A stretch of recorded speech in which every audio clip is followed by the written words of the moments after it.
Hello, everyone, and welcome here to the ESL Heroes of the Storm North America Regional number 2. But Zuna gets hit by the Lunar Flare. The heals from Canada are just enough, and Zuna somehow survives.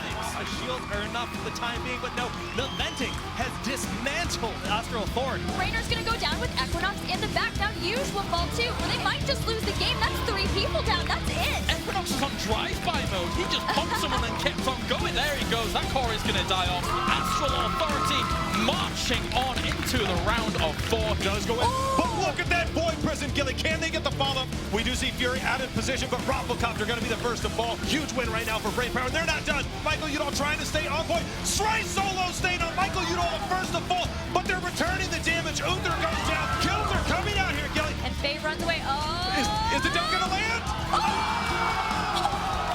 Gilly! This is huge. Michael Udall under full assault, but down goes Brainpower. Will Michael Udall survive? Living Bomb explodes, takes down Asmodee. But one for a complete team-wide. He's going to be falling down. Meanwhile, iDream is still chasing. PCAP Bean's going to be falling as well, most likely here in the 1v1. There goes 1, 2. This might be 3. That's 4. That's it. 4 people. That's going to be it. And in the rematch, Brainpower is going to take down Cloud9 and go on to the semifinal match.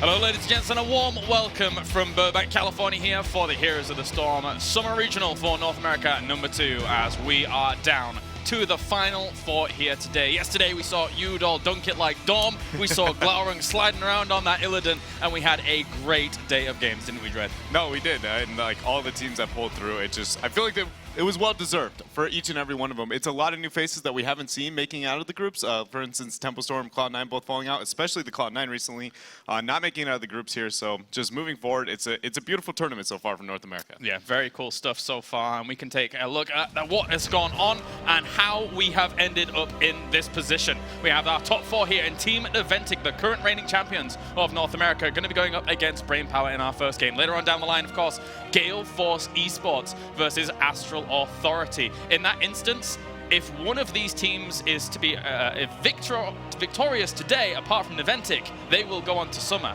But if not, we will see a tiebreaker down the line after the grand final against Cloud9 to see who moves on to the Summer. So that is a very, very big deal for one of these teams. Yeah, Cloud9 is pretty much praying that Naventic makes it through at this point. Right. That is the lifeline for their opportunity to be able to move on to Summer.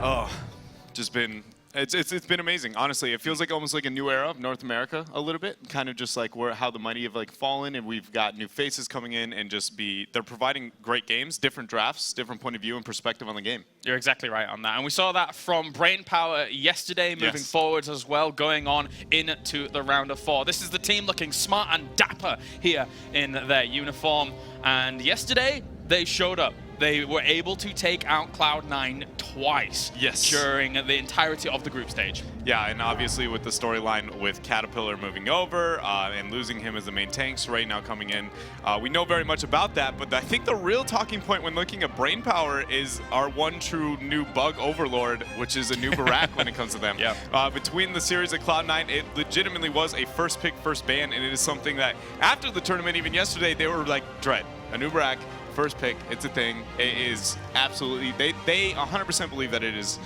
just without a doubt one of the strongest heroes in the game. Yes, they do, and so does a lot of America right now as well. We've had our debates back and forth with people. You know, from region to region, it certainly has its place here and there. Sometimes you see our first pick here in America. We saw it even last night in now already the infamous MVP Black Tempest series coming in towards the later stages in drafts. But here is Stray, here is our Bug Lord himself. And we can only imagine that it might come early on in the draft, or even bans moving forwards into this, potentially. Yeah, I think it's safe to say that without a doubt their draft 100% is Hayakona. I like that. Yeah. That's a new approach for him. He's pulling the Smexy style from Europe. That's what he's doing. but no, I think we can 100% expect it's either going to be a ban or it's going to be first pick. Yep. I think it's going to make it through the draft. Honestly, I think Naventic is not afraid of it personally. But speaking of Naventic, we do have their roster here sitting very impressively with a 32-15 record. Yes, they are the reigning North America champions right now, and if they're able to put their stamp on this tournament, they would be undisputed champions of this region. Moving forwards into summer, to be honest, I think they look damn strong going towards that. Yeah, no, they have a lot of momentum behind them and a lot of reason to have just the confidence that they do moving forward. And realistically, they've seen a lot of the drafts coming out from Brainpower so far. The Brainpower has very straightforward pattern so far when it comes to the majority of their drafts, and I do think that they're very comfortable and have a heavy understanding of what they want to get out of this draft specifically. Is there anything that you're particularly looking forward to here? I mean, what we saw from Naventic yesterday even was mostly just solid play. Like, nothing too flashy in drafts, just solid play. And I remember even speaking to them before, it's like, from one regional to another, they were like, well, we don't really have anything to hide going forwards into summer. We're just going to play out a normal game. So are you expecting similar things here, them just going for standard drafts? I think, yeah, for the most part. If you see any influence on their draft that's a little bit out of the norm from what we saw yesterday, I would argue it's going to come from the Korean region, largely because they study the Asian team so heavily, specifically coming out of Korea, MVP Black. So if we do see any major adjustments in their draft, I think it'll be more of like, oh, that's something we haven't seen yet, but it's not the most uncommon when we look at the Korean scene. Right. Okay, well, we'll see if that comes to play. Of course, this is Zuna as well.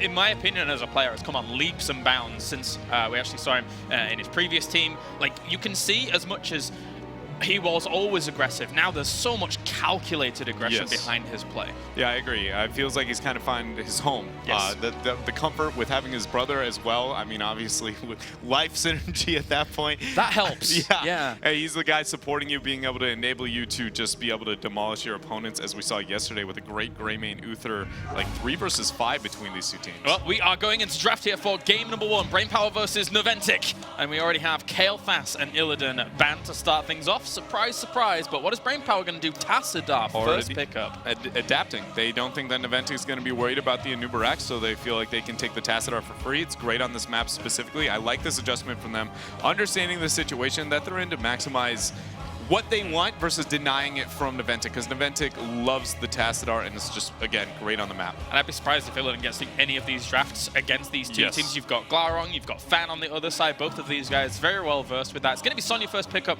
on the other side here for Naventic and Rhaegar. So once again, we're seeing these usually very highly prioritized heroes come into play. Yeah, I think that was great. The Taz Sonya denies. Sonya's obviously great on this map as well. Also, Rhaegar is a high-valued support across the board. Brainpower now is responding with their 2 picks. I do think Anubarak will fall into this phase because they're afraid of it. Yeah, it's going to be the Anubarak Greymane. They're afraid of the ban in the second ban phase coming up. So they do lock it in. The Bug Overlord for Srey and Greymane is going to be played by the Glarong there. Uther is going to be the banned. The support show coming out from Naventic here, but these teams are drafting rather quickly. Yeah, very, very fast start to the day here, as obviously I love the way that people are putting on Greymane right now, along with Sonya. These two were my picks for the tournament by far, and we're seeing, well, Sonya finding her own priority as well. So Falstad going to get banned out, making sure that there isn't all of that global presence that Naventic can have to then just join shrines later on. Yeah, I think Naventic is going to be looking towards like a Muradin. It's one of their favorite tanks, and this is typically where they pick him up in their rotations. But at the same time, with the Anubarak already picked up, Brainpower's never ran a double tank, so I don't feel like they have to. It's whether they do. They go with the Muradin. It's showing that they want to hide their last pick. Are you surprised by the high priority of the Li Ming here in comparison to where I was expecting it to fall? I'm not totally surprised, largely because I feel like they want to deny it. I agree that on this map specifically, it's a little awkward. But they didn't want that to be the last pick for Brainpower, and I feel like they've got something in store for us when it comes to that last pick specifically. But Lunara coming out, that is something we've seen Naventic playing quite a bit recently. Very, very powerful, and Brightwing is going to be joining things up as well. So technically they have the potential to have a little bit more extra soak over Naventic here, especially with them banning out Falstad. Brightwing can be soaking, and then just joining those shrines later on. All right, what is it? Last pick. They've already hidden with the Meridian Tychus. It's going to be, okay, it's going to be the Tychus. They go with Tychus here. You said Korean influence before this draft, and oh my god, there it is. There it is. So I am going to say that I feel like this is going to be a response to having the Anubarak being the solo tank in the front line. Their plan is just obviously eliminate him from this world. Tychus is great on this map specifically. One thing that I do want to note, though, is there is no Tassadar to help baby the Tychus. Typically, when you see MVP Black picking up the Tychus minus in the Tempest series where they seem to struggle, they almost always do it with Tassadar because he's very beefy with that help from him. All right, well, we are getting good to go into this game very, very soon, as we have to the left-hand side, it will be Faye on Tassadar, Cthulhuc on Lunara, and Iacona on Brightwing. Stray will be on Anubarak, and Glaurung on Greymane. And then to the right-hand side, we have Team Naventic with Kenma on Rehgar. Big Impact will be Li Ming, Zuna on Tychus. Oh, I'm excited for that one. McIntyre on Muradin, and Fan on Sonya. Let's get into it. Game number 1 here for day number 3 of the North American Regional. Oh man, there's a lot on the line here, and Naventic's already making adjustments. So was Brainpower. I love when teams already make the adjustments to the team they're going to be playing against in a draft. And I've got to ask you, actually, you know, there's been a lot of chatter already in the past couple of days about Anubarak and his plays. Yes. Is Tychus one of the better things to deal with him because of his trait? Because it's not exactly going to be having to deal with Damp and Magic. It can kind of chew through, kind of negate that idea very quickly and bring him down. If there was a Tassadar, I would say yes. Without the Tassadar, I think it's a little bit risky, largely because Rehgar's going to want to put a lot of his resources into making sure that the Tychus, when he's dove in by the Anubarak, it doesn't have a problem surviving, which post 13, honestly, with the ability to heal off of popping a straight and the increased duration that most likely I expect Zuna to be moving into that Korean build. If that's going to be the case, he will actually, I think, be able to out-sustain it, and it won't be the end of the world for him. But if that is not going to be the case, obviously Rehgar wants to commit a lot of his healing resources to the Sonya. She's going to be taking a large amount of free DPS. So I fear it a little bit more without the Tassadar. All right, well, we'll see how it goes down as BP just going to be pushing down towards the bottom here with a triple. But it's not going to be greeted too easily here by Naventic, but as they get pushed back on towards Tychus, Glaurung going to move back as well. Kenma was very far forward there, putting on some pressure, but Glaurung will survive for now. Yeah, that was actually an absurdly aggressive rotation coming up from Zuna. I know when you think of Zuna, you think of aggression, but that didn't seem very calculated in that circumstance specifically. Burning his dash very quickly in that team fight and then stopping but not getting too much effective auto attack damage, I don't know. It makes me question whether or not already, just from like the minor, I guess, tendencies we've seen in that rotation, whether or not he's been playing Tychus that consistently before this tournament.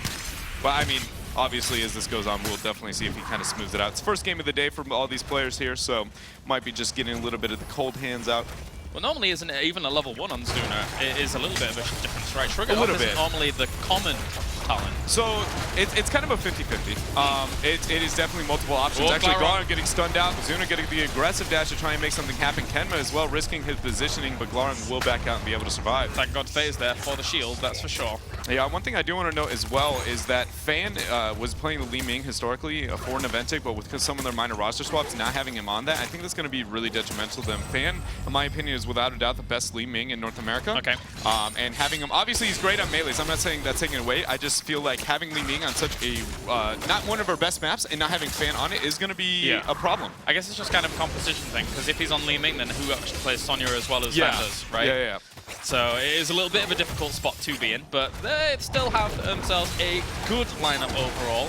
The bigger they are on level 4 as well for Zuna on Tychus. That's interesting. Yeah, not exactly the most common talent either there, but we'll see how it goes.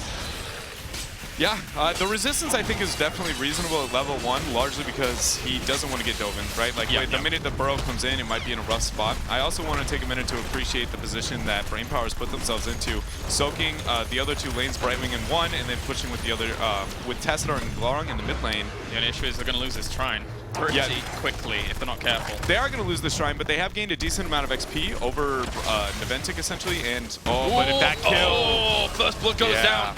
Naventic picking up Lunara there, and Lunara, one of the harder heroes to get away with early on, especially, well, unfortunately she only has a little bit of movement speed extra, but no proper escape mechanisms. Up until that pick, I honestly feel like Brainpower made a really smart choice in their decision-making, risking obviously positioning a little bit too much. Zuna as well, almost losing his life in that situation. If that pick didn't happen though, I liked how Brainpower is playing this early game. Okay, well, Zuna just going to hold on down towards here for now as Iacona and Glowering are dealing with it. They don't actually have anyone towards mid, so they're throwing up 3 towards this Punisher, as they won't be soaking mid. This is giving Naventic that way back into some of this experience gain, even though only 1 or 2 minions have been lost towards the mid. Zuna will just hold on, and, well, not losing a tower down there just yet, or that second tower, I should say. Well, getting stunned out by McIntyre here. Trying to get a little bit of damage. The Polymorph's going to be able to negate that for the time being, though. No Brightwing talents Welcome yet. to Iacona in North America. That's the thing. He will wait as long as he possibly needs to be able to pick up a talent. All right, then. Fun times. It is a fun time. So we'll see what Iacona wants to do later on down the line. If it becomes just the normal Brightwing build, I'm going to be a very, very unhappy bear, I'll be honest. But we'll see.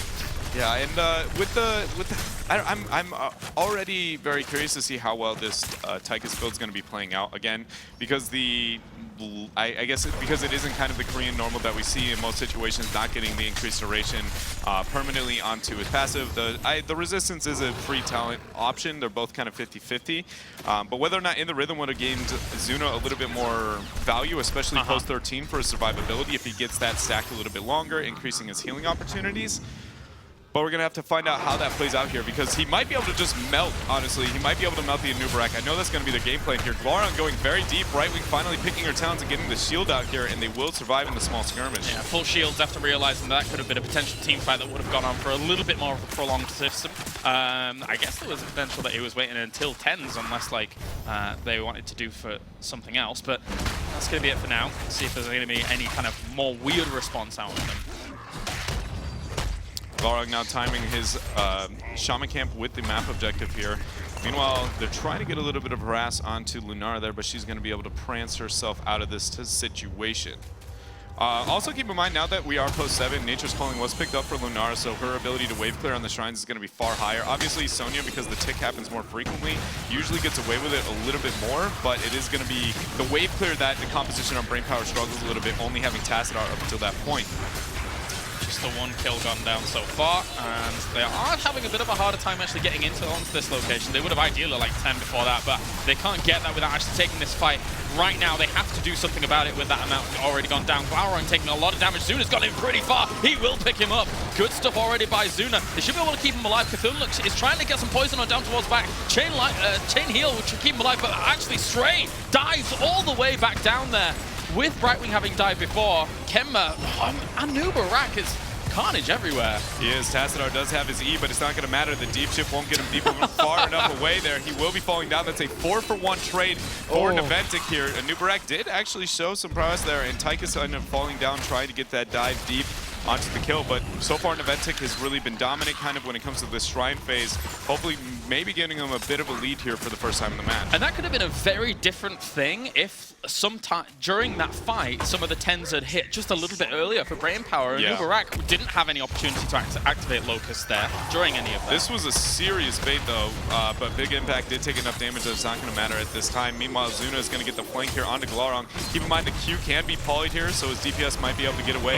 He even drops the laser for this. 6-1, very, very well done here by Naventic, who are just showing a sturdy lineup and roster here. Not going with the Punisher, just going to be pushing down that top 4, and Giants trying to space out the damage that they're doing currently. Iacona though having 1 stun from McIntyre, great flank coming out from him. That's going to be a 4 falling for Naventic.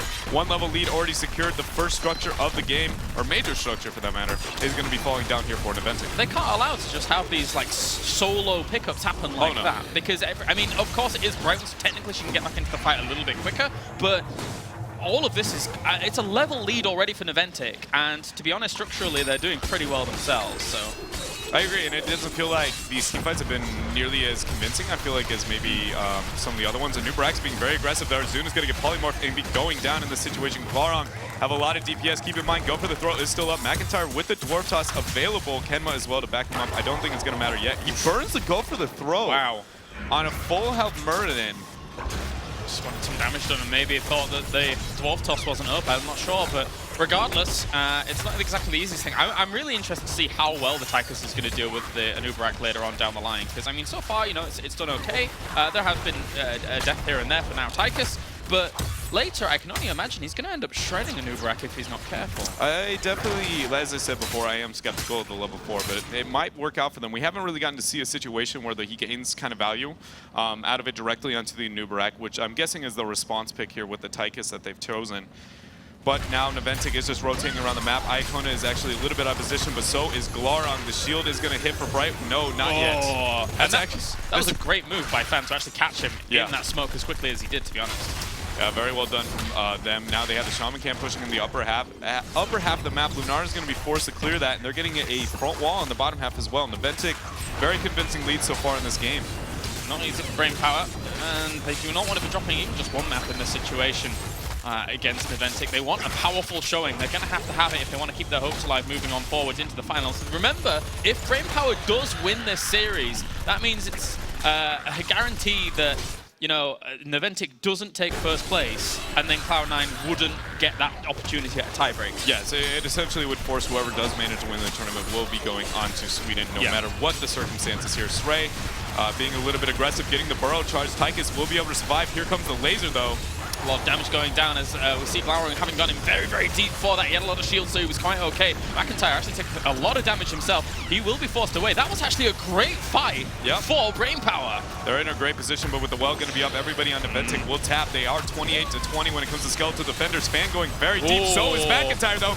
Glarong's going to be caught out of position. One Stormbolt. He will be going down. Iacona as well going to have the blink heal here, but he's not going to be off cooldown quite yet. It's like 3-second cooldown. Is he going to get it? He has nobody in range. He's down. He is down, and that goes Brightwing. And that was a perfect engagement by Fan. Spearing in and whirlwinding on 4 of them. He was never going to die in that situation with the follow-up as well for Naventic. Fan leading the charge into that fight. Brilliant execution. Yeah, very well done. Naventic is showing why they are considered one of the best here in North America. That bottom port will not be falling for them. Another thing I want to appreciate from Infernal Shrines play coming from Naventic yesterday is it's a very kind of Asian style play when it comes to Infernal Shrines. Is when it comes to the keep, they may be looking to focus some of the sidewalls and then trying to capitalize on the leap of the Punisher. It has become more common in North America, but they were still the only team yesterday that I saw very heavily focusing on taking out the sidewall to get max efficiency with it and capitalizing on following up with the Murd and leap over the wall in a Stormbolt and just killing the target who gets leaped on. Yeah, could be accentuated over towards those keeps in a little bit. All forts are now down. Naventic, 2-level lead. 16 is available to them. They will get those talents up and running with Titan Grenade as well as Stoneform. It's the stuff here for level 13 on Tychus as well.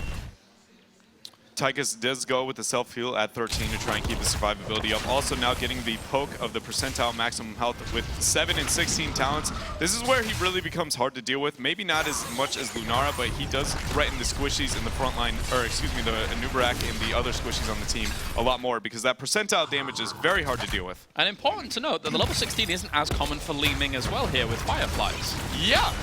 I don't actually know if I've ever seen that. Notice how the sidewall was the first thing taken out in this situation. Naventic will be doing that consistently throughout this match.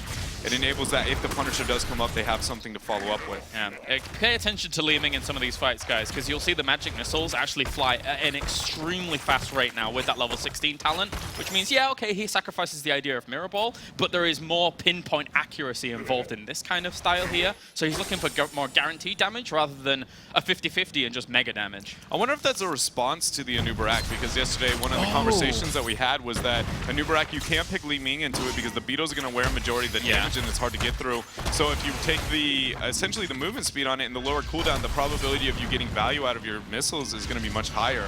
You're almost always going to proc the dampening magic shield, and then from that point on, you can just kind of start ripping things apart. Yeah, exactly. It increases the probability of you getting like a lot of DPS and giving value over to Li Ming. But this is going to be a rotation in the bottom fort. Nature's Calling coming to the value here. Keep in mind, Naventic is not in position to be able to respond to this. Even the 16 now going to be picked up for brain power, and this fort will be going down.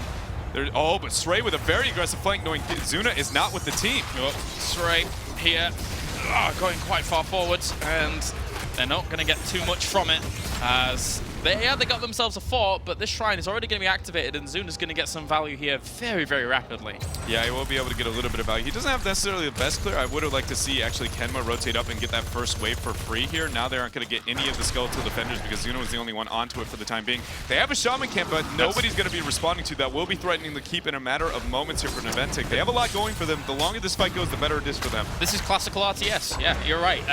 You make a threat somewhere and you threaten elsewhere. 2 places at a time means that unfortunately Brainpower has a difficult choice to make. They're gonna go for this shrine for the moment. Biggie, look at those missiles flying in so quickly on towards that location. Hit Faye there to start off. Van's gonna go in deep. Drill's already been activated here. Stray's gonna take some damage. Stray actually taking a lot of damage there to start things. And the healing totem been thrown down here for Kenma.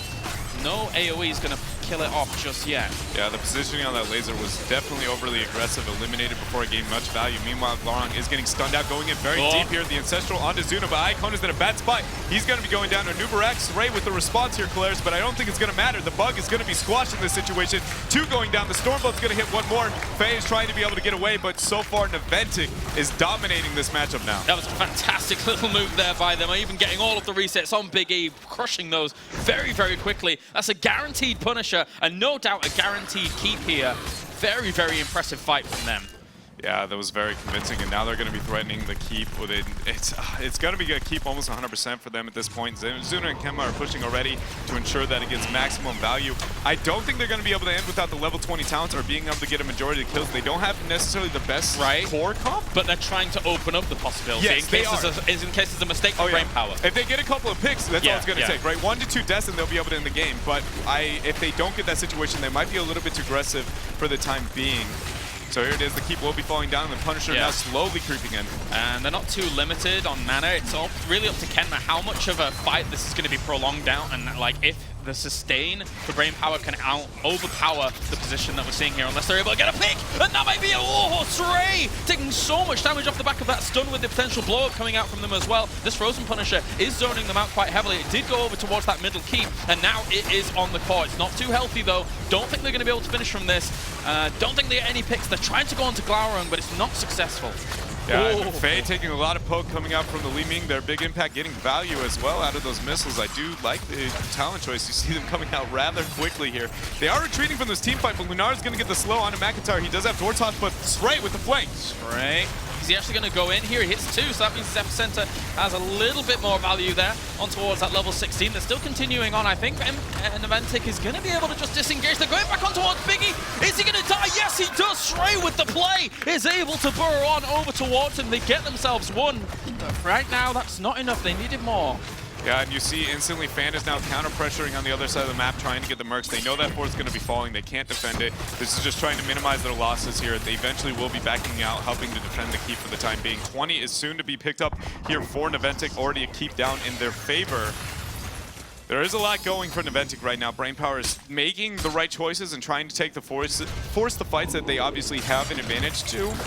But with structurally being so far behind, not really winning a single shrine this entire match, and it seems like most of the skirmishes going against them, it needs to be a full team wipe if they're really going to come back in this game. That one pick is not going to be the end of the world for Naventic. Yeah, precisely. And now it is focusing diodes for our Tychus as well. So that laser becomes a whole lot more scary as a zoning tool, which makes the shrine fights at the moment for them all the more brutal for Brainpower to deal with before they actually get themselves their own level 20. So difficult to deal with. That laser is so good, level 20. So good. It is, actually. It just eliminates everything. But to be completely honest here, if Zuna keeps having the positioning with the laser that he has, it's not going to matter. I mean, every single laser he's dropped has been like, hey guys, I'm going to drop this right in front of you. I mean, which is not endlessly in certain chokeholds the worst strategy. It actually can be used in small chokeholds, like in the bottom left of the screen here, to completely force wall an opponent off. In those situations, it works out, but against Nature's Calling, it's just like 1, 2, and it's like, oh, and your whole laser's going to die. That, and before level 20, you may as well have a banana for scale at the range it has, because it's not very far. It's not big, unfortunately. It's not great. Naventic now with level 20. Shrine's going to be spawning, threatening the mid-keep, which already has a majority of damage on it. Shaman Camp will be pressuring on the upper half as well. Keep in mind, the Shaman Camp doesn't do well to the core specifically, but it's going to enable the double catapults that's pushing in that lane to get to the core rather quickly. Actually, triple catapults, it looks like it's going to be stacked 2. Whoa. So we have the 3 moving in now, and another wave as well. It's going to be getting in the core, getting harassed. This is actually a terrifying minion wave compared to look at the response it elicits. That's ridiculous. So that is annoying, and that is the Punisher secured. Easy peasy for them towards mid. It's actually like an interesting situation where you have the shaman, he spawns his little guard dogs, and he's like, "Come with me, catapults. We're gonna move to the core. Yeah. We're gonna shoot some things." That would have been a lot of damage. Yeah, and unfortunately, that would actually, you know, that sidewall that being focused. See if they can get a capitalization. They aren't going to be able to quite yet. Round and trying to put some pressure towards Stray. Thankfully, he does have a lot of sustainability there, especially now that he does have his Hardened Shield as well available to him. And that's a lot of damage going down from that Mortar Punisher. A lot of them siding to Look, actually taking big damage himself. Pull him off on towards Man, make sure he's not going to get any further. But this, actually, the Punisher not too on healthy. core. They would like to get onto core. It's going to go risky. on. That laser's doing a little bit, but not much. It's been poisoned very quickly. Alive. Naventic is again in a position where they feel like they can make something happen, but they need to get the kills. Meanwhile, the dive coming in from Stray, 93% on the core. One's going to be going down. Fan does confirm the kill here. Oh, great. Ancestral coming out from Kenma. Tesla going down before all of this. Stray after run away, and that's St. Clarong in the backlines. He gets himself 1. Will he get 2? Don't think so. He's going to go down before all that occurs, but taking down Li Ming here from Naventic actually takes a lot of wind out of their sails to try and continue this on to the point where they could get a core. But they have a double catapult above, and the shields have already reset, actually. That's 93% on the core. They're going to be looking for one more kill in this situation. Stray's taking a decent amount of poke here. They're going for the core. A Titan Grenade on that level 16 from Suna doing lots of damage. Big shield coming out on towards Cthulhu. Look, McIntyre trying to chase down on towards Cthulhu as well there, but I don't think it's going to be successful. But they're just going for core. They realize they've shredded it up so much. There's no damage on the side here. Cthulhu trying to do his best, but that will be GG. Game number 1 goes to Team Naventic here with a solid lineup and a strong showing here from Tychus towards the end. Yeah, Tychus was definitely influential when it came to that draft. I don't know if Brainpower actually expected that coming out of Naventic. The Tychus pickup, it's seen quite frequently around the world here, but we do have a couple of replays to take a minute to appreciate some of the team fights here. This is actually, early on, looked pretty good for Brainpower in a lot of situations. Yeah, there were some alright times, especially with, you know, some of these shrines, or most of them going over towards Naventic to start things off, but they certainly had some better fights here, which could have gone their way if things had gone a little bit differently. And they even got themselves to level 10 just now, which is a bit sad, obviously, for Anubarak, who only got his Locust in afterwards. This is the fight right after the reset. They all go back, get the tap on the well. Sonya dives very deep. Glarong does end up falling out. And then Iacona isolates. He doesn't have another Blink Heal up available, sadly. It's going to be a Stormbolt, and he will be falling down. But this has been a very great series between these two teams. The real thing that I'm looking forward to in the next one is Anubarak first pick. All right, yeah, that has been the pattern for the entire tournament when it comes to Brainpower. This is the first time they've really had the opponent say, you can just have it. They didn't even first pick it in the last match. They said, you can have this. We're going to beat you with it. We are not afraid of the Anubarak. Is Brainpower suddenly going to waver their confidence that we obviously discussed with them after yesterday? That's a good point. I don't think they do go over to Anubarak ban. I think Naventic is too strong in a position, like mechanically, to even fear it too much. I agree with you. It just, will Brainpower make the adjustment, or are they just going to stick with what they know? Because obviously they've been practicing it a lot. Yeah. Oh yeah. It's going to be Cursed Hollow as our next map, of course, here between Brainpower and Naventic. So right now, Naventic on the road to a victory, quite convincingly, I would say. There wasn't again even much structural pushback there from Brainpower. They got themselves 2 forts. Yeah, 2 forts I think is about all they got in the entire match. Yeah, not the easiest situation to be in at all. But they are going up against, again, you know, possibly the undisputed champions of America right now. Yes. They are definitely on the back foot. Not only just obviously losing the first game, but just when it came to their track record, especially having Stray being the new player. And I mean, you got to keep in mind, this team has been together, when you consider the entire 5-man roster, for a very short period of time. I want to say it's only been like 2 to 3 weeks. It's been impressive what they've been able to do so far. And I'm not giving up on them. I've been hypercritical of the Anubarak, and I'm still going to be up until this point. But and again, in groups, Brainpower did beat Cloud9 twice. Yes. Twice during Yes. all of that. So that's a feat in itself. But now they go up against the final boss of America in recent times, which is Naventic, of course. And very, very soon we'll be getting into that draft for Cursed Hollow. It's an interesting thought, though. Yeah, they could bring things out a little bit more differently here, but once again, I wouldn't even mind a Tychus on this. Oh, hello. Hello, Iacona. Double it up. I like this. How you doing, my friend? Don't give up. Believe in yourself. Be the Smexy style of NA you want to be. You know it. But one thing I want to point out, we know the map's going to be Cursed Hollow. And with the map being Cursed Hollow, one thing specifically that Glarung said about his play yesterday is, number one, all right, so we know that Glarung wants to play Zeratul. It's one of their best maps for Zeratul. He was said that he wasn't aggressive enough, that he didn't feel like he was playing very aggressive, so I think we can expect them to move towards that and play very aggressive in this matchup specifically. But with the bans being pretty much identical, Tassadar is going to be the first pick for Naventic. Response is going to be the Sonya. Is it going to be the Onubarak here out of fear of the ban in the second wave, or are they going to let it go through? All right, it's going to be Rehgar. Beautiful, beautiful. So Rehgar gets picked up for them. So interesting that they actually don't go over towards the Onubarak there. It wouldn't be so sick now if Naventic's just like, let's take it. I honestly don't think that they will. I think if they lose to it, they aren't afraid to take away from their opponents. Yeah. If they do run it, I expect it to be in a double tank style. I don't think it'll be as a solo. Like, if it went through the draft past this phase and they got it for free and they expected Brainpower was going to last pick it, I wouldn't be surprised if they denied it. Right, right. But I don't think they'll do it without that. And also with Tassadar, the double tank is appealing with the Grey Main, I guess. It is very melee heavy. There it is. It's going to be the ban response. So very, very nicely done. And let's see what Brainpower is going to end up going for now. They went for, did they end up going down the Arthur's path? What did they do? Was it ETC on the other side for normally Srey? Srey actually has been known for Johanna, but he can definitely play ETC. Oh, he can play all of them. He's just been known for some time, especially when he was on Tempo, to be heavily on Johanna. But I wouldn't be surprised if they'll put him on whatever fits the comp. Are you ready for Stitches? That could be a thing. I hope it's not, but it could be.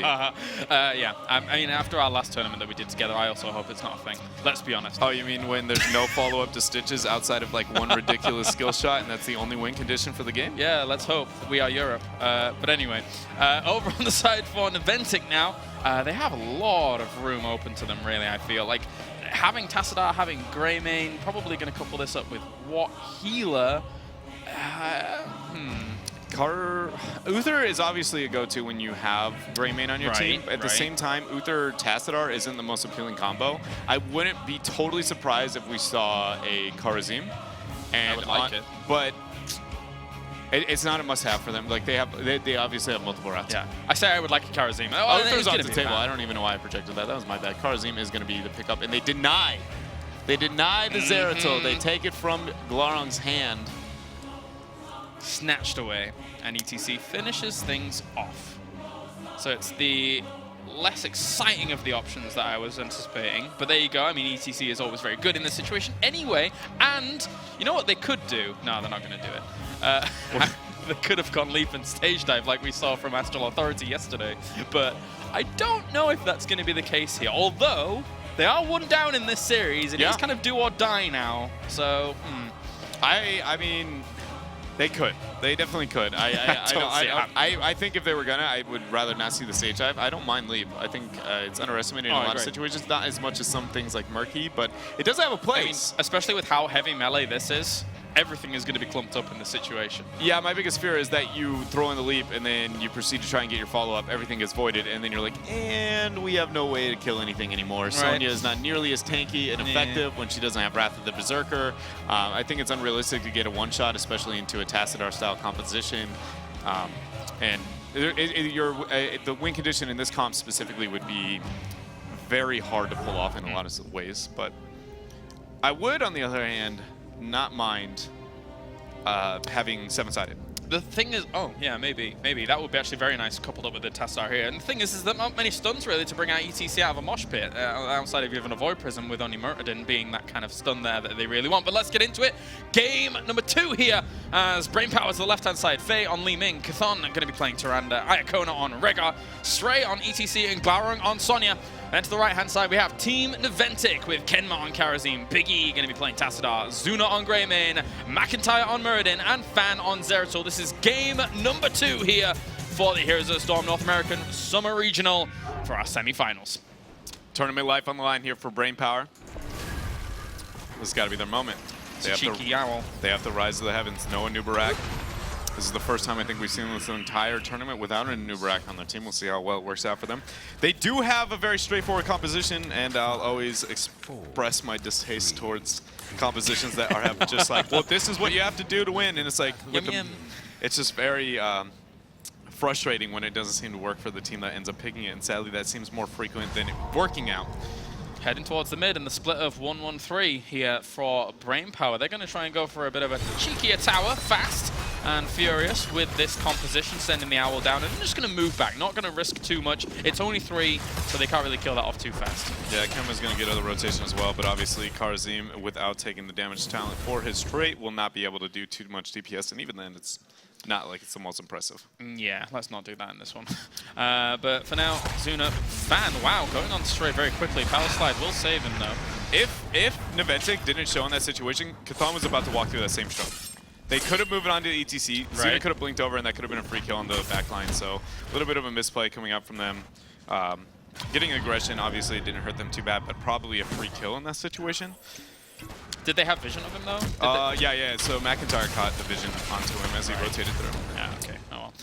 For now, let's see. The full splits overall. Down towards the bottom, it's Paul Rekar and Tassadar going one-on-one full times. And then Faye and Fan towards mid. And then triple up towards the top here as well. So we'll see the Warriors. As you can see, Stray and also our Muradin up towards the top, kind of just lingering on the edges of those, just in case there were to be any kind of weird movement or rotation to another location. Yeah, and this is the struggle when you pick any kind of Tyrande-style composition on Curse Hollow. It's great when the Shrine shows up because you have a lot of poke potential, kill potential. Glarong, though, getting caught out by the Stormbolt. The spin to win is enough to keep him. Oh, the flask attempt, though. Stray, though, is going to be able to miss the power slide here. Cthon would not be able to get, not even attempt the raw Lunar Flare there. That was so close. Good juke coming up from Zuna. Yeah, very, very well done. Conan just going to get pushed back towards the bottom as we have Faye still just soaking towards the middle. Fan not really being able to do too much with that, just poking himself in. Not getting too much done. We're seeing the easy camp already being done by Sonya and Over on that left-hand side. So timing that out whilst Greymane and maybe Muradin will go to help.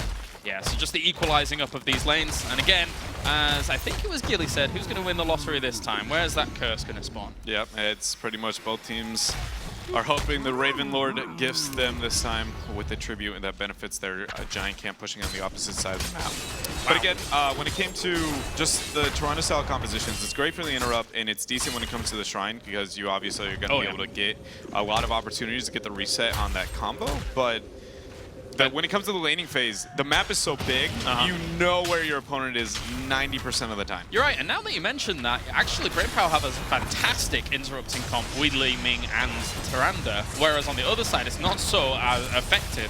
Naventic is all about the big power plays here with their composition, just going in hard. He's going to go down. That is first blood. Very well done here by Zuna and Fan, as McIntyre distracting Stray as well as Tyrande up towards the top.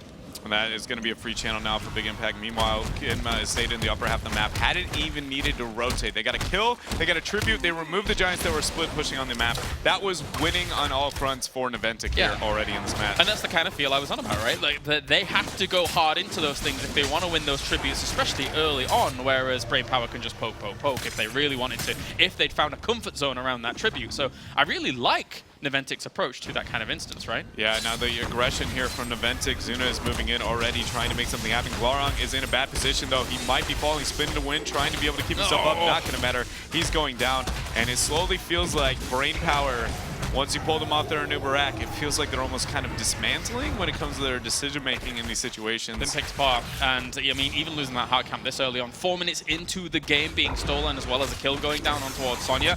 Not the easiest thing here for Brainpower to kind of recuperate from in terms of a few of those losses. And Well, we'll see. Howl scouting out just a little bit, not too much. With the lack of wave clear on the side of Brainpower, if there are well-timed night camps and Merc control over on Naventic for the rest of this game, it's going to be hard for them to come back, especially when it comes to a curse if they stack those two in any way, shape, or form. It's just very hard to draw into compositions if you don't get free DPS onto something, but they are going to be rotating up to this Tribute. Tacitor is not quite there, but neither is the Rhaegar, so a 4 vs 4 for now. Kenma gets a combo on him, but it misses. Cthulhu. Oh, and that's the dive towards him, and McIntyre will be able to pick that up off the back of it. Stray, likewise, very, very low. Not sustained for him there at all, as Rhaegar towards mid here is just trying to soak up some.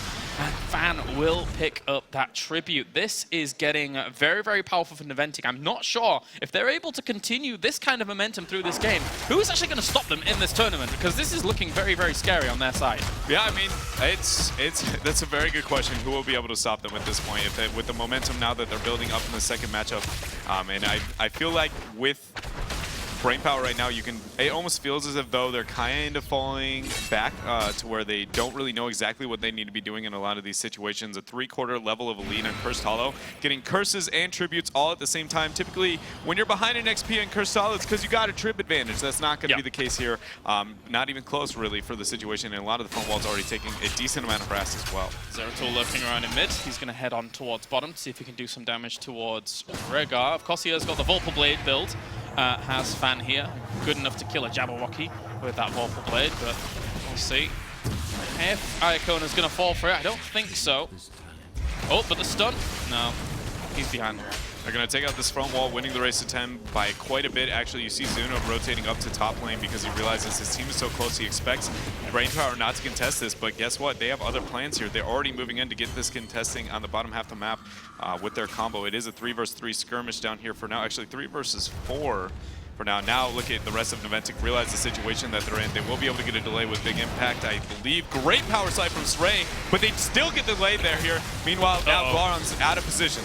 Yeah, he might take quite a bit of damage here. Tens are in as well. Go for the throw is available on towards him. He's going to go for it, and that's seven-sided too. That is killing him off very, very fast. Walled on in. Tyranda's going to fall. Stray might be the next victim here, unless he has a power slide or some way to get out of here. Iacona's going to have to support him. Zuna's already started the boss. Yeah, he doesn't care. He's going to be making the rotation. It's actually a really smart call. If the rest of the team had been on this boss instantly, it wouldn't even be kind of close for now. It's closing into 10 a little bit more to where that could have been risky. I do like that choice from him, but obviously everybody was not quite on the same page when it came to this matchup.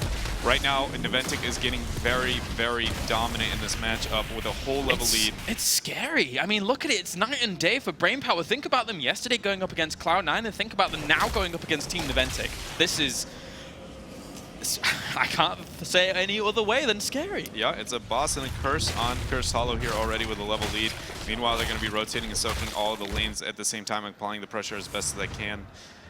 Right now, Naventic has complete control of this matchup. I would like to see them actually make sure they take out mid-court, take out top 4, and then take a boss play where they have threat in the upper half of the map. Just make sure they open up the map.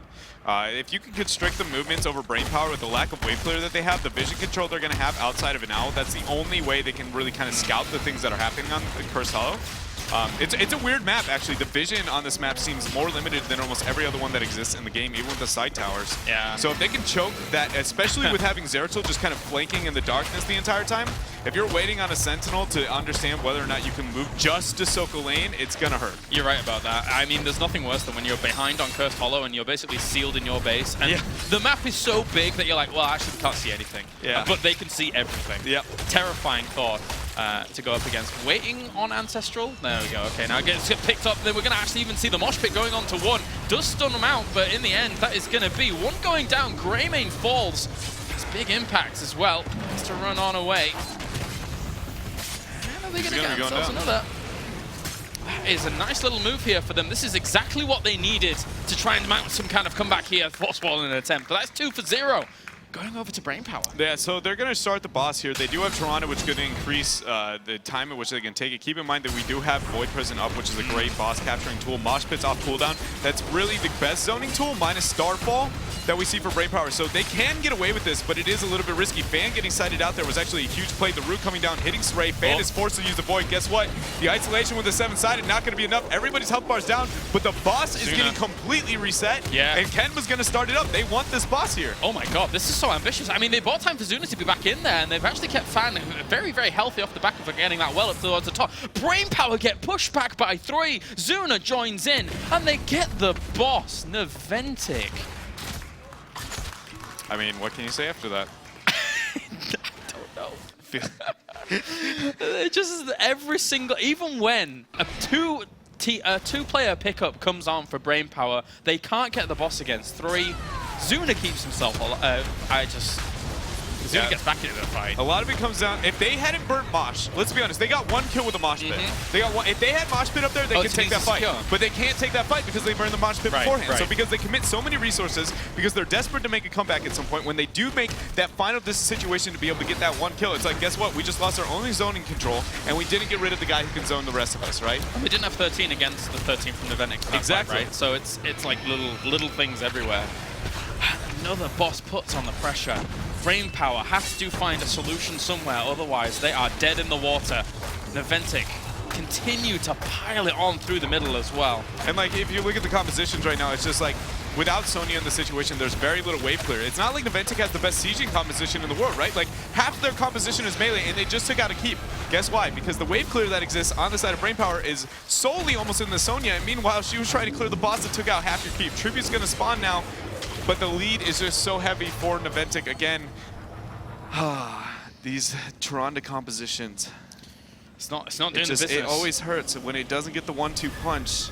It just feels like it's a 1-2 and then 50 punches back every single time. Right. And that punches come in the size of kicks, basically, here from Karazim, with his 7-sided strike just flying on in from every single angle. Naventic here is fully in the driving seat, and they're trying to put on some pressure themselves. This is actually not too bad a move. They're going to give it up, though. Zuna's going to take out these keep front wall. It's going to be more value than what they gained by taking the knight. I mean, at this point, Zuna's like, worth? I mean, I got free damage. Like, you're going to take out a night camp that's going to give me a little bit of soak on mid. I'm going to be all right with that trade. And the funny thing is that technically Brainpower loses experience from that, because that night camp was actually killing some minions at the back, and they don't even get towards the mid so they can actually soak it. 16 tier advantage now, closing in quickly though for Naventic. We do have a minor pause though. Something seems to be struggling. We'll be able to get it, but looking at the situation that we're currently in this game. Top keep, half dead. Mid keep, half dead. This is an interesting response. But yeah, so it's not looking in the best of spots for Brainpower at the moment. They've got to find some way back into this. It looks like the teams are ready to go back in. So we shall get right back into this, because at the moment, Brainpower, it's do or die for them. Just to give you guys a moment to appreciate the situation that Naventic is, minus the XP lead, even if you get a 5-0 wipe right now, Brainpower really can't do anything with it because structurally they're just so far behind, right? They got like a 4. Yeah, it's like, it's a 4. It's just when you can snowball the momentum of your team in this favor. Obviously the XP is very appealing with the talent tiers, but it gets worse than that. It looks like they're going to force this fight. Fan is actually going to get aggressive here. The 1-2 punch does go onto him, lands completely, and he does fall down. Great move by BP to respond to that as quickly as they did. Also, Starfall going to go down, try and slow them down and get on towards them here. Stray needs to power slide on in. Maybe Dwarf toss forwards on against this and just shut down Muradin. They're going to get themselves that 1 kill as well. So that is good by Brainpower, keeping themselves in it a little bit. They are keeping it in a Giants war split, pushing this entire time on the bottom half, but they haven't gotten quite to the point of getting effective. Faye is going to be coming down to clear it. So is ETC. They won't get any value. Meanwhile, they're going to be worried about the boss here for Naventic. I don't even know if they need to, though. This is a situation to where, yes, the boss is obviously a little bit scary, but with so many structures up, it's a position that they don't really need to stop them from getting the boss. They can give it up, give it a tribute, make sure they get a fight that they want. Obviously, with 16 tier, they feel like that might be it. But Mosh is up, so the zoning tools are available for Brain. Surely here as Naventic, you go and take your tribute, you use the wall to slow down them trying to deny you from getting the tribute, because this isn't going to work out, I don't think. Stray's going to get 7-sided strikes here during all of that, but Zuna and Kenmer at the end were dancing as well. Ancestral healing! That is a disengage. That is. That was honestly just decision-making coming up in Naventic, not having their own zoning tool. They almost capped that tribute. They're still continuing to take the skirmish for some reason, though, even though the boss is pushing away. They do have 16 tier advantage, but so many cooldowns have already been burnt here. I guess they want the team fight. I mean, they could have taken that tribute, as we were mentioning before, in terms of theory crafting it out, but McIntyre's going to jump forwards. He is going aggressive. Just backing off for a little moment. Zuna looking for some pokes here and there. Whoa, Zuna! Oh my god, going on towards Cthulhu as well. Starfall's going to end up landing. That's a stun on towards Cthulhu. Look at that. It's going to be Tyrande getting blown up off the back of it. McIntyre once again. Dwarf tosses forward. Zuna goes for the throw. And oh boy, does he get it on towards Sonya. Yeah, Cthulhu just getting slightly caught out there, not having the positioning. He got dismounted, and it really hurt his team. The boss has been sieging this entire time, though. It's getting absolutely demolished by this fort. It's very early in the game. The scaling doesn't work out too well up until the later halves. Usually once you get to the 16, does things start doing a lot of damage. 16 minutes in the game for those who not the levels. Giants are pushing on top. Most likely Naventic back out. They'll get a clear on that. Worry about the next tribute. Their boss is also up. So if the tribute does spawn in the upper half of the map, they have a big power play. Beyond Zuna, is McIntyre one of the most aggressive Muradins out there? He Probably. just dwarf tosses forwards all the time. Yeah. It's like, actually, I have no care about defensive cooldowns. I'm just going to keep going and keep going. It's crazy. He is very aggressive on it. And I mean, it accents their play very well. Yeah, He yeah. does. I mean, that's good. I've never really thought of it that way, but it feels like you watch Zuna play like the Muradin when McIntyre's on it as well. It's very similar. It just happens to be that Zuna's killing everyone with a wolf as well during this game, so it's all good. And do know that the boss is up and ready to go, and it is 16-16, so technically that fight won't be too bad for Brainpower if they're able to take it. Do they have Mosh available? Yeah, they do. Mosh is going to be up for them at this time, but they try to get something in the mid lane here. Look at, again, without the structures available for the Tyrande composition, they look for picks in a situation where the distance to safety is just so close. It's a very crippling position, which is why you see them waiting in what many call the party bush here, because they're trying to get some kind of poor rotation out of Naventic. And the longer they wait in these bushes without actually making a move, but they are going to now, the more soak they're losing, and they're towards level 20, but they're moving up.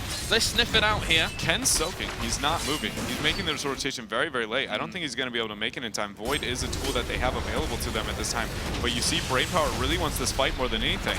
And that wall's going to slow it down for a little bit, whilst McIntyre once again over towards the front. Bam, looping round. What is he going to get done here? They were just buying time for Kenma to get up. Starfall zoning them out for a little while longer. They weren't able to take that. Seven-sided strike's going to hit on in. Doesn't have too much impact. Going on to Glowering. Ancestral Heal hits very fast. Zuna quite low though. And that's a great stun. The deal unstoppable. The cleanse coming out on towards Zuna, making sure he's not going to die off there. But that was a good fight for Brainpower. It was a very good fight for them. And actually Zuna with that shield has been using the night camp to be able to heal himself up. The camp has been is going to be captured for the team as well. Giants pushing the entire time in the top lane. Meanwhile, Giants in the bottom lane, no gun of response yet, but I mean, it's not effective quite yet either. The only boss up on the map for some time is going to be the upper one for Naventic. This is slowly turning in Brainpower's favor as this game moves on. And Fireflies for Brainpower as well on Leeming at 16. So it's all about those fast missiles at the moment. We'll come towards the boss now here on Naventic, but the rotation's coming around. Leeming is very far away though. Not easy for her to get up here too quickly. It's all going to be about that Mosh and how they're using the heroics here at this point.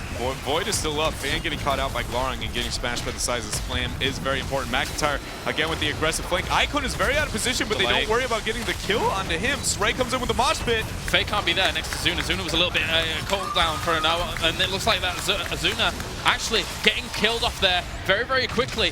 McIntyre is going to have to back out. Once again, Brainpower is able to win out a fight in adverse odds. This is very impressive by them. Yeah, they are slowly turning the side into their game into their favor here. The 5-man rotation to get onto the tribute. Boss is not going to be up for 45 seconds here. They're trying to force this again without Void up. Like they keep forcing these 5 versus 4s that you don't win the skirmishes against Tyrande style compositions. You need the Void. Unstoppable on towards Zuna there. Once again, a very good cleanse to try and keep him alive and well from Kenma, but that's a lot of damage still coming out from Faye. The problem for Naventic, it comes back to what we said at the beginning of all of this, is when they want to try and contest these, they have to go in hard. They don't really have that much poke outside of Tassadar compared to what Brainpower has here. So they are going in hard on towards Glowering. Seven-sided does a lot of damage, but Wrath of the Berserker along with some of the heals coming out from his team, but they don't actually have much mana available to Iacona as well as Kufan. Faye is going to get the capture. No, McIntyre with a great flank, going to be able to get the delay with the Storm Pole. Guess who's now spawned? It's going to be Fan. Good delay so far coming up from Naventic here. That and second boss spawned minutes after the other one has been around and been contested like 2 or 3 times, so that's ridiculous. Really great job getting that stun as well. Faye getting isolated. Guess who's coming in the backline? No, it's going to be Fan. He sniffs it out. Will he be able to get the pick on here? He forces the Void already. There is no Sray as a response. The Force Wall is going to come out. And looking to put some damage on towards Faye there. Doesn't get him, but actually they pick up the curse. They can push on. Naventic stalled out that curse so well to buy time for Fan to come back in, and now they're on the march, now they're on the warpath. McIntyre jumps forwards again. I don't think he even had that much mana. He doesn't. I don't even think he had Stormbolt. Right. He's like, boys, we're going in. It's like, oh. That's the most depressing thing in the world. You're jumping forward, you're looking for a pick, and you don't even have the mana for that stun, but he did it just in the end. It drained his entire mana pool, and now Fan once again jumps in, wormholes back, tried to stun out from Chthonlok, doesn't quite catch him with that Lunar Blaze.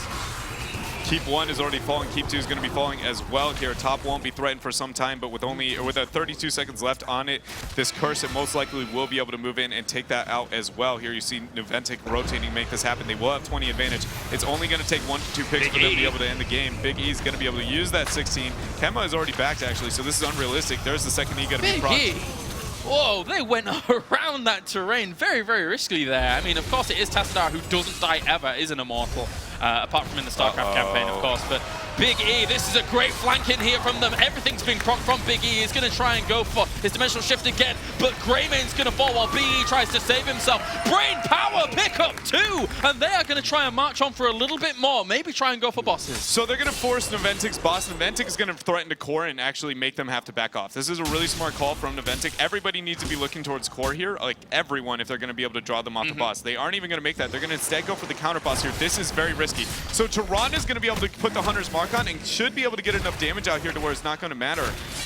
They should be able to make this rotation here if anybody is able to stop them on the bottom half. Maybe I'm wrong. Li Ming, if Li Ming went down to the bottom That's actually what I now. Yeah, I figured they would keep Sonya and Tyrande onto it, send everybody else to delay, get a double boss, but rather they don't make that rotation. It's going to get scouted out. Li Ming is not going to be able to keep it up in time, though. Fan does have Void Prison still up, so he's going to just Void. But he gets a blink out of it. Fan is very weak. He gets into the stasis, though, to be able to survive the 7-sided strike. They do secure the boss. That's going to be moving on its core. That's a 20-minute boss. This might be game. Yeah, it might be. At the same time, obviously, that boss pushing over towards that position up to the top here. How is this going to play out? Still, 2 members dead.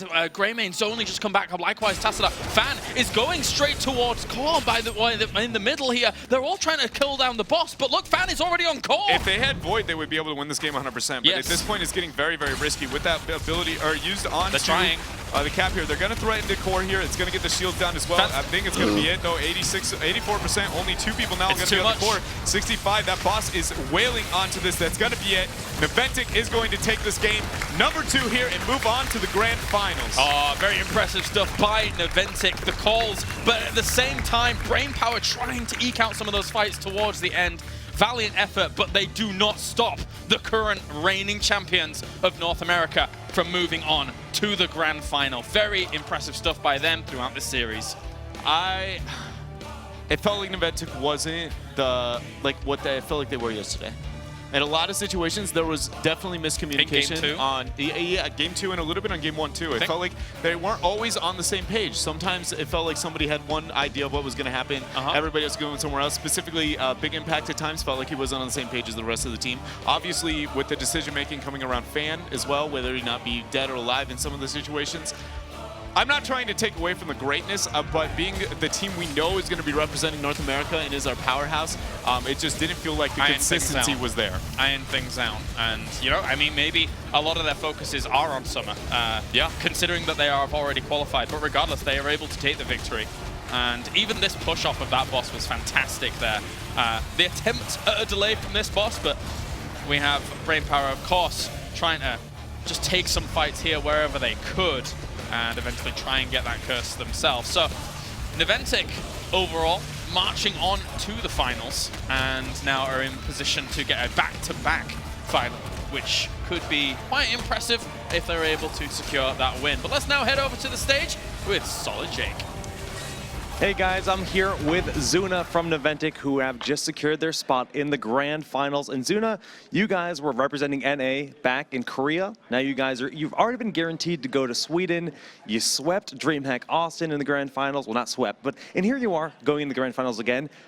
Like, is there anyone even close to Naventic right now in NA? I don't think so. I think our biggest strength is that we have the biggest hero pool compared to anyone else, and because of that, we're allowed to adapt to any type of playstyle, and I think that's what the other teams are lacking really hard at the moment. So obviously C9 getting second place in Austin. They're not even here in playoffs. Who is number 2 in NA in your opinion? I think it would be probably GFE, because they've been showing strong results, and they did beat Brain Power in a really close best of 3. But Astral Authority didn't get to play any of them, so it's probably Astral Authority or GFE. I think the winner of that decides who's second. Honestly, who would you rather play? You think GFE's better, but would you just rather play GFE or Astral? Probably Astral, because we already beat them, but it doesn't matter who we play. Last but not least, Korea. Now that's we've had MVP Black as a super dominant force in Heroes of Storm for a long time, but they got 4-0'd last night. Spoilers. And well, Zuna, what do you think the state of Korea is, and can you beat them when we go to Sweden? I think we can beat them, but it's not going to be easy for sure. Like the odds are against us, but we can definitely beat them. Like MVP was a god, but I think what happened is in Korea they just understood the meta better than everyone, and I think the meta is changing to like everyone's understanding it right now, so they're not as dominant as before.